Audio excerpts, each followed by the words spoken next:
Just as Kyiv is trying to resume a normal sort of life after the, number of weeks of attacks and so on, the city fears it's about to become a target again, and with Russia's defence ministry promising attacks to come. Yeah, ramping up the attacks on Kyiv, you're right. Just as maybe there were hopes of resuming a semblance of a pre-war, semi-normal life again. Look, this goes to show that for Putin, it's not simply a matter of refocusing the campaign on the eastern part of the country. To Putin, all of Ukraine is fair game. He wants full control of the country. Obviously, that's not now the official line coming out of Kremlin propaganda.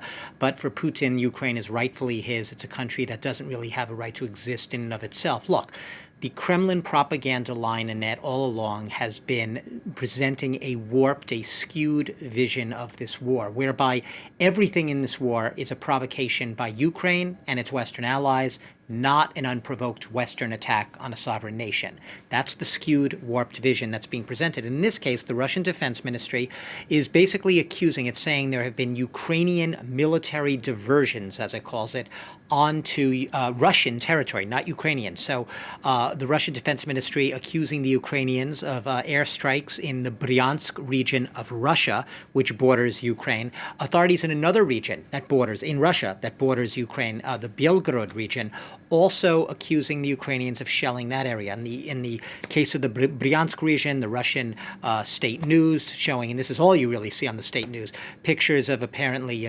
wounded, damage to residential buildings in that area. So it's a picture of Ukrainians committing strikes, airstrikes, shelling, atrocities against Russia. Nothing going the other way.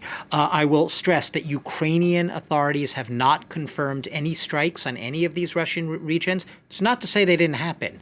The reports by the Russian authorities about these attacks in the Bryansk and Belgorod regions, they are impossible at this point to independently verify. Doesn't mean they didn't happen. But what we do see in any propaganda machine is when, as you have in all wars, yes, both sides, neither side is angel in this conflict, but in this case, anything that Ukraine does or says is wildly blown out of proportion on Russian news channels and in the state media in order to make it look like this war is fully down to Ukrainian and Western provocation and shellings and strikes. The fog of war, as they call it. And Moscow is playing down the loss of the flagship of its Black Sea Fleet, rather. But Western officials say the blow to the Kremlin is bigger than they're letting on. Yeah, and one sign of it is, if you're to believe the Western intelligence officials, the Russians have moved. They had about a dozen ships in that Black Sea.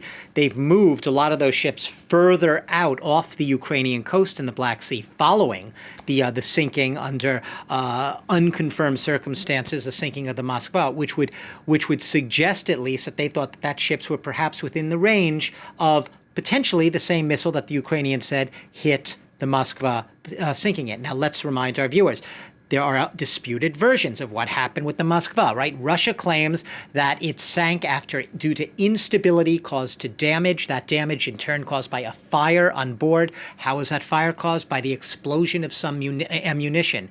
Now, this was a ship that carried cruise missiles, air defense missiles, and other types of guns. The Russian says it sunk as it was being towed to shore. All the sailors were evacuated. The Ukrainians are very clear about it. They say that no, this was our Neptune missiles designed in the Soviet era, and Ukrainian-built missiles that struck this ship and led to its sinking. So disputed versions here. It's clearly, whatever version is true, it is a blow to Russian military pride. It is a blow to the fierce patriotism that is imbued and instilled in every Russian. And it will force the Russians, whether they admit it or not, to rethink their military strategy in this region, at least perhaps with less of an emphasis on amphibious assaults coming from the Black Sea onto the Ukrainian coast. Douglas Herbert, we're going to have to leave it there. Thank you.